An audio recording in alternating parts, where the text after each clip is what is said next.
സംസ്ഥാനത്തെ പ്രമുഖ ചികിത്സാ കേന്ദ്രമായ തിരുവനന്തപുരം മെഡിക്കൽ കോളേജ് ആശുപത്രി പരിസരത്ത് അതീവ ദാരുണമായ കാഴ്ച. മാസം തികയാതെ പ്രസവിച്ച കുഞ്ഞിന്റെ മൃതദേഹം പ്ലാസ്റ്റിക് കവറിലാക്കി ഉപേക്ഷിച്ച നിലയിൽ കണ്ടെത്തി. സൂപ്പർ സ്പെഷ്യാലിറ്റി ബ്ലോക്കിന് സമീപമുള്ള വിജനമായ ഭാഗത്തു നിന്നാണ് മൃതദേഹം കണ്ടെത്തിയത്. മെഡിക്കൽ കോളേജിലെ സൂപ്പർ സ്പെഷ്യാലിറ്റി ബ്ലോക്കിന് സമീപം സംശയകരമായ രീതിയിൽ ഒരു പ്ലാസ്റ്റിക് കവർ കിടക്കുന്നത് ശുചീകരണ തൊഴിലാളികളുടെ ശ്രദ്ധയിൽപ്പെട്ടു.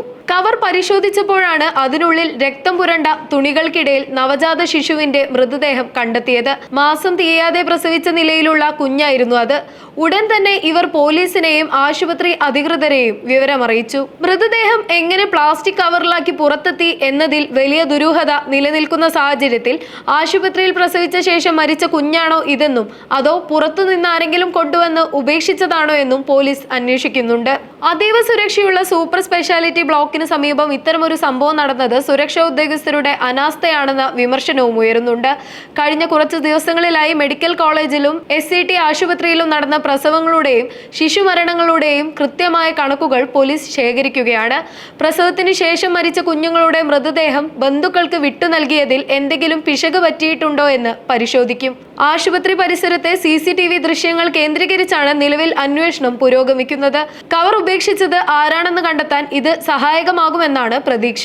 നേരത്തെ കോട്ടയം മെഡിക്കൽ കോളേജിലും മാലിന്യങ്ങൾക്കിടയിൽ നിന്ന് നവജാത ശിശുവിന്റെ മൃതദേഹം കണ്ടെത്തിയ സംഭവം വലിയ വിവാദമായിരുന്നു. ആശുപത്രിയിൽ നിന്ന് മാലിന്യം നീക്കം ചെയ്യുന്ന പ്രക്രിയയിൽ കൃത്യമായ മാനദണ്ഡങ്ങൾ പാലിക്കാത്തതാണ് ഇത്തരം സംഭവങ്ങൾ ആവർത്തിക്കാൻ കാരണമെന്ന് ആശുപത്രി പ്രവർത്തകർ ചൂണ്ടിക്കാട്ടുന്നു. സംഭവത്തിൽ ആരോഗ്യവകുപ്പ് മന്ത്രി വീണ ജോർജ് റിപ്പോർട്ട് തേടിയിട്ടുണ്ട്. മെഡിക്കൽ കോളേജ് സൂപ്രണ്ടിന്റെ നേതൃത്വത്തിൽ ആഭ്യന്തര അന്വേഷണ സമിതിയും രൂപീകരിച്ചു. മൃതദേഹത്തോടുള്ള അനാദരവ് കാട്ടിയവർക്കെതിരെയും സുരക്ഷാ വീഴ്ച വരുത്തിയ ഉദ്യോഗസ്ഥർക്കെതിരെയും കർശനമായ ക്രിമിനൽ നടപടികൾ സ്വീകരിക്കാനാണ് നീക്കം. മൃതദേഹം നിലവിൽ ഇൻക്വസ്റ്റ് നടപടികൾക്കായി മോർച്ചറിയിലേക്ക് മാറ്റിയിരിക്കുകയാണ്. പോസ്റ്റ്മോർട്ടം റിപ്പോർട്ട് പുറത്തുവരുന്നതോടെ കുഞ്ഞിന്റെ മരണകാരണത്തെക്കുറിച്ചും എത്ര സമയം മുൻപാണ് ഉപേക്ഷിക്കപ്പെട്ടത് എന്നതിനെക്കുറിച്ചും കൂടുതൽ വ്യക്തത ലഭിക്കും.